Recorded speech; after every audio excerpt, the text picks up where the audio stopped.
ચાલો મિત્રો, આજે આપણે માઇક્રો પ્રોસેસર એન્ડ કંટ્રોલર એપ્લિકેશન્સના 8મા લેક્ચરના પહેલા ભાગમાં ટાઈમર અને કાઉન્ટર માટેનું લોજિક સમજવાનો પ્રયાસ કરીશું.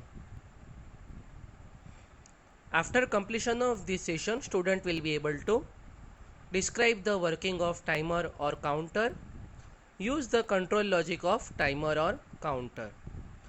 Topics to be covered: working of timer or counter and control logic of timer or counter. Working of timer or counter. આપણે ટાઈમર અને કાઉન્ટર માટે એક નંબર ગણતરી કરવામાં આવે છે. ટાઈમર અને કાઉન્ટર ઓપરેશન બેઝિકલી એક નંબરની ગણતરી કરે છે. એટલે કે સાદી ભાષામાં કહીએ તો આપણે 8 બીટ નંબર છે.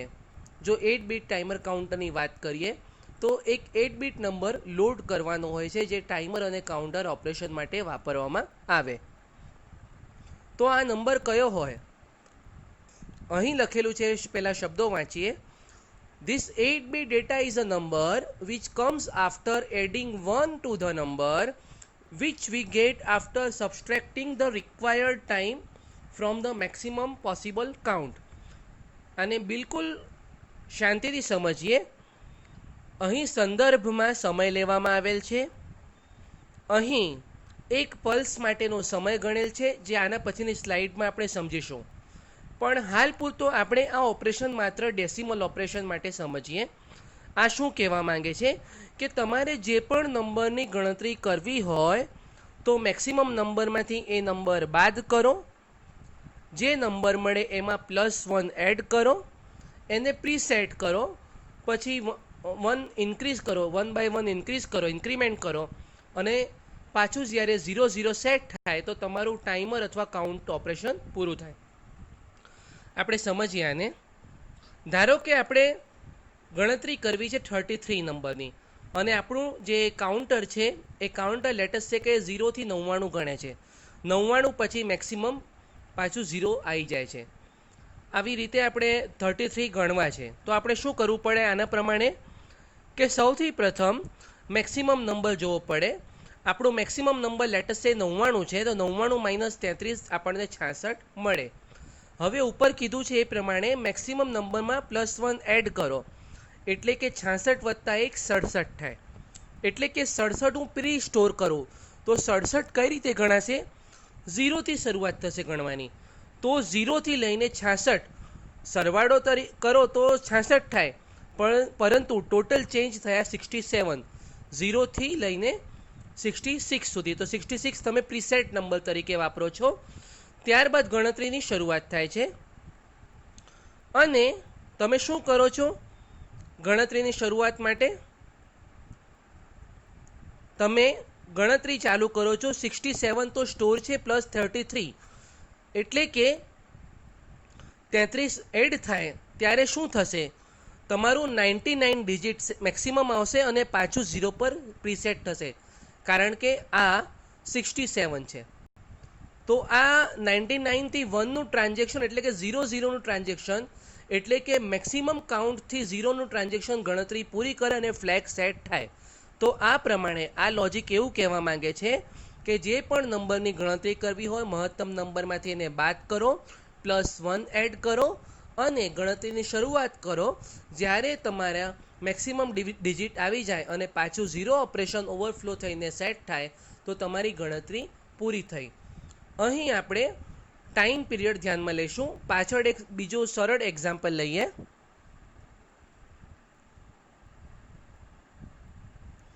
ધારો કે ફ્રીક્વન્સી આપણને ખબર છે 8051 ટાઈમરમાં 12 મેગાહર્ટ્ઝ છે, એટલે કે આપણે એને 12 પલ્સ ગણીએ. એક ક્લોક પલ્સ એટલે કે જે ફ્રીક્વન્સી છે 11.0592 ડિવાઇડેડ બાય 12 કરે તે એક પલ્સની વેલ્યુ થાય 0.921 મેગાહર્ટ્ઝ. એટલે કે આ પલ્સ હોય, આ પલ્સનો ટાઈમ છે, એને ટાઈમ પીરિયડ કહીશું, જે 0.921 મેગાહર્ટ્ઝ છે. તો આ પલ્સ ટાઈમ ડિલે કેટલો પ્રોવાઈડ કરશે? 1/0.921 મેગાહર્ટ્ઝ, જે આપણને મળશે 1.08 માઇક્રોસેકન્ડ. એટલે કે એક પલ્સ આટલા માઇક્રોસેકન્ડ પ્રોડ્યુસ કરશે. હવે આપણે સમજીએ આ પલ્સની ગણતરી થઈ કે આપણી જોડે લેટ્સ સે કે 16 બીટ ઓપરેશન છે તો FFFF મેક્સિમમ કાઉન્ટ થાય એટલે કે 65,535. એનો મતલબ કે 0 થી 65,535 ટોટલ નંબર થયા 65,536. હવે ધારો કે આપણે 1000 માઇક્રો સેકન્ડનો ટાઈમ ડિલે જોઈએ છે, 1000 માઇક્રો સેકન્ડનો ટાઈમ ડિલે જોઈએ છે, તો આપણે શું કરીશું? આપણને પલ્સ કેટલા જોઈશે? 1000 ભાગ્યા એક પલ્સનો ટાઈમ પીરિયડ એટલે કે 1000 ભાગ્યા 1.080506 માઇક્રોસેકન્ડ એટલે કે ઓલમોસ્ટ 926 માઇક્રોસેકન્ડનો પલ્સ જોઈએ. ટોટલ આટલા પલ્સીસ આપણને જોઈશે 1000 માઇક્રોસેકન્ડ માટે. તો આપણે નંબર કયો લોડ કરીશું? 65,535 મેક્સિમમ કાઉન્ટ છે એટલે કે આપણે 65,536 માઇનસ 926 એટલે કે 64,610 જેને આપણે હેક્સમાં ફેરવીએ તો FC62 આપણે લોડ કરવા પડે, જેમાં તમારું લોઅર બીટ થાય લોઅર 8 બીટ FC ને હાયર બીટ થાય 62. આ પ્રમાણે you will get the number. આ નંબર તમારે લોડ કરવું પડે જેથી તમારા 926 પલ્સ કાઉન્ટ થાય અને 1000 માઇક્રોસેકન્ડનો ટાઈમ ડિલે મળે. આને એકવાર તમે નોટબુકમાં લખીને સમજવાનો પ્રયાસ કરજો અને ધ્યાનથી ફરીથી સાંભળી જજો. આઈ હોપ તમને ખ્યાલ આવી જશે. આગળ વધીએ. આ જે નંબર છે આ ઇન્ક્રીમેન્ટ થઈ જાય સેટ ડેટા પરથી. જે રીતે આપણે કીધું કે 66 સેટ હોય ત્યાંથી ઇન્ક્રીમેન્ટ થવાની શરૂઆત થાય, તો અહીંયા FC62 જે આવ્યું ત્યાંથી ઇન્ક્રીમેન્ટ થાય અને જ્યારે FFF પરથી 000 સેટ થાય ત્યારે ટાઈમરનું ફ્લેગ સેટ થઈ જાય અને તમારું જે એક્ઝિક્યુશન છે એ ચેક કરી શકાય. તો આ પ્રમાણે ટાઈમર ઓપરેશન માટે પલ્સની વીટ અને પલ્સનો ટાઈમ પીરિયડ ધ્યાનમાં લેવામાં આવે છે. હવે ટાઈમર કાઉન્ટર માટેનો કંટ્રોલ લોજિક સમજીએ કે આપણને ખબર છે કે આપણે જે પ્રીસેટ નંબર છે લોડ કરીએ અને પછી એ ઇન્ક્રીમેન્ટ થાય છે બંને પ્રકારના ઓપરેશનમાં. અને કંટ્રોલ લોજિક માટે આપણે એક ફિગર સમજીએ, ખૂબ જ શાંતિથી જોજો. આ એક ફિગર છે, તમે ખૂબ જ ધ્યાનથી જુઓ કે આ ફિગરની ખાસિયત શું છે કે ઉપરનું જે છે જે આપણે 12 વડે ડિવાઈડ કર્યું છે એ ઓપરેશન બતાવે છે કે જે ઓસિલેટર ફ્રીક્વન્સી બતાવે છે જેને આપણે 12 વડે ડિવાઈડ કરી છે F/12. તો કાઉન્ટર ટાઈમર ઓપરેશન બતાવે છે T mode is equal to timer operation એટલે કે ઉપરનું આટલું છે એ ટાઈમર ઓપરેશન તમને બતાવેલ છે અને કાઉન્ટર ઓપરેશન માટે આ જે પોઈન્ટ છે આ તમારો પોઈન્ટ છે અહીંયા આવશે અને તમને આ કાઉન્ટર ઓપરેશન મળશે. આને વધારે સારી રીતે હજી આગળ જોઈશું આપણે, પણ અહીં તમે જુઓ કે આ એન્ડ ગેટનું ઇનપુટ છે એ તમારું કાઉન્ટર ઓપરેશન ડિસાઇડ કરશે. એટલે કે આ કાઉન્ટર અને ટાઈમર ઓપરેશન માટે તમે બેઝિકલી કહી શકાય કે એન્ડ ગેટનું મહત્ત્વ છે. એન્ડ ગેટ પર 2 ઇનપુટ છે, TR1 અથવા TR0 બીટ છે ટીકોનનું એ ગણતરીમાં લેવામાં આવે અને ઓર ગેટ છે, ઓર ગેટના 2 ઇનપુટ લેવામાં આવે. આને આપણે સ્ટેપ બાય સ્ટેપ ફિગરથી સમજવાનો પ્રયાસ કરીશું તો તમને ખ્યાલ વધારે સારી રીતે આવી શકશે. આનો લોજિક શું છે કે પ્રી ડિફાઇન્ડ નંબર છે તમે ટી મોડ માં જે આપવામાં આવે છે એ સેટ થાય છે અને ટાઈમર મોડ માટે ફ્રીક્વન્સીને 12 વડે ભાગવામાં આવે છે જ્યાં આગળ આપણે 12 વડે ડિવાઈડ કરી અને કાઉન્ટર મોડ માટે T1 અથવા T0 પિનમાંથી કલેક્ટ કરવામાં આવે છે. The switch of timer stage is operated by output of AND gate whose both input must be on for operation. આપણે જે ફિગર જોઈ કે 2 ઇનપુટ એન્ડ ગેટના 1 હોવા જરૂરી છે ઓપરેશન માટે. આપણે ફરીથી ફિગર આગળ જોઈશું. એટલે કે પહેલું સ્ટેટમેન્ટ છે કે જો ટાઈમર ઓપરેશન હોય તો પ્રી ડિફાઇન્ડ નંબરને 12 વડે ભાગવામાં આવે અને કાઉન્ટર ઓપરેશન માટે એન્ડ ગેટના બંને ઇનપુટ 1 હોવા જરૂરી છે.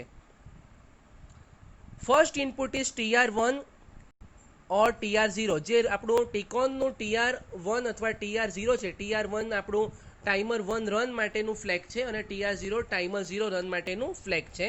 એ બંને સેટ હોવા જોઈએ અને ઓર ગેટ માટે ઓર ગેટ માટે જે છે એના બંને ઇનપુટ એટલે કે gate bit of T mode, જે તમારું હાર્ડવેર ઇન્ટરપ્ટ માટેનું એક ઇનપુટ હતું કે હાર્ડવેર રન માટેના ઇનપુટ હતું એ, અને બીજું છે interrupt INT0 INT1 to start or run gate.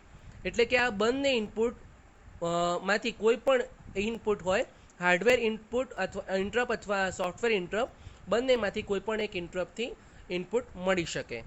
આને પાછળ ફિગરમાં સારી રીતે સમજવાનો પ્રયાસ કરીએ. ઓસિલેટર ફ્રીક્વન્સી છે. ઓસિલેટર ફ્રીક્વન્સીને 12 વડે ભાગવામાં આવે. આ જે પણ નંબર મળે એ નંબરથી you can start your timer operation. તો આ થયું ટાઈમર ઓપરેશન. આના માટે આ છે એક્ટિવ લો છે. આગળ વધીએ. કાઉન્ટર ઓપરેશન માટેનો ડેટા T10 અથવા એટલે કે ટાઈમર 1 અથવા ટાઈમર 0માંથી લેવામાં આવે. અને બીજું જે ડેટા છે, જે ડેટા આપણે કાઉન્ટ કરીએ છીએ એના માટે એન્ડ ગેટના બંને ઇનપુટ હાઈ હોવા જરૂરી છે, તો જ T1/T0 પરથી ડેટા કલેક્શન થશે. આ બંને ડેટા કયા છે એન્ડ ગેટના? આ જે એન્ડ ગેટ દેખાય છે આ એન્ડ ગેટના કયા ડેટા 1 હોવા જરૂરી છે? તો પહેલું ઇનપુટ છે એ આપણું TR1/T0 એટલે કે જે ફ્લેગ છે ટીકોનના એ બંનેમાં પૈકીનો કોઈ પણ ફ્લેગ, એક ફ્લેગ 1 થવું જરૂરી છે. અને બીજું ઇનપુટ છે જે ઓર ગેટમાંથી આવે છે, જે ટી મોડનું ગેટ બીટ હોઈ શકે, એટલે કે ગેટ ફ્લેગ હોઈ શકે, અથવા તો INT એટલે કે ઇન્ટરપ્ટ 1 અથવા ઇન્ટરપ્ટ 0 પિન હોઈ શકે. બંનેમાંથી કોઈ પણ ઇનપુટ અવેલેબલ હોય તો ઓર ગેટનું આઉટપુટ 1 મળે. જેથી આ 1 થાય, બંને ઇનપુટ 1 હોય ત્યારે તો જ T1 અને T0 પરથી અથવા T0 પરથી ડેટા કલેક્ટ થાય અને કાઉન્ટર ઓપરેશન થાય. એટલે કે આ ટાઈમર ઓપરેશન માટે આપણે ફ્રીક્વન્સીને 12 વડે ડિવાઈડ કરીને ઓપરેશન કરીએ છીએ, અને કાઉન્ટર ઓપરેશન માટે આપણે કંટ્રોલ લોજિક યુઝ કરીએ છીએ, જેમાં એન્ડ ગેટના બંને ઇનપુટ 1 હોવા જરૂરી છે. પહેલું ઇનપુટ છે એ ટીકોનનું ઇનપુટ છે, અને બીજું ઇનપુટ છે એ ઓર ગેટનું આઉટપુટ છે, જે પૈકી એક ઇનપુટ ટી મોડનું ગેટ બીટ છે અને બીજું છે એ INT ફ્લેગ છે. તો આ પ્રમાણે તમારે કંટ્રોલ લોજિક ટાઈમર અને કાઉન્ટર માટે સેટ કરવામાં આવે છે. Predefined number by T mode is given to timer stage. જે આપણે ટાઈમર સ્ટેજની વાત કરી કે ટી મોડનું પ્રીડિફાઇન્ડ નંબર લેવામાં આવે છે. For timer mode frequency is divided by 12. જે રીતે આપણે આગળ જોયું 12 વડે ડિવાઈડ કરવામાં આવે છે, જે આપણે એક એક્ઝામ્પલ તરીકે પણ સમજ્યા. અને ડેટા જે કલેક્શન કરવામાં આવે છે એ T0 અને અથવા T1 પિન પરથી કલેક્ટ કરવામાં આવે છે. અને the switch of timer stage is operated by output of and gate. એટલે કે કાઉન્ટર ઓપરેશન માટે એન્ડ ગેટનું આઉટપુટ હોવું જરૂરી છે, જે બંને ઇનપુટ 1 હોય ત્યારે જ 1 મળે આપણને. અને પહેલું ઇનપુટ શું છે? ટીકોનનું TR1 અથવા TR0.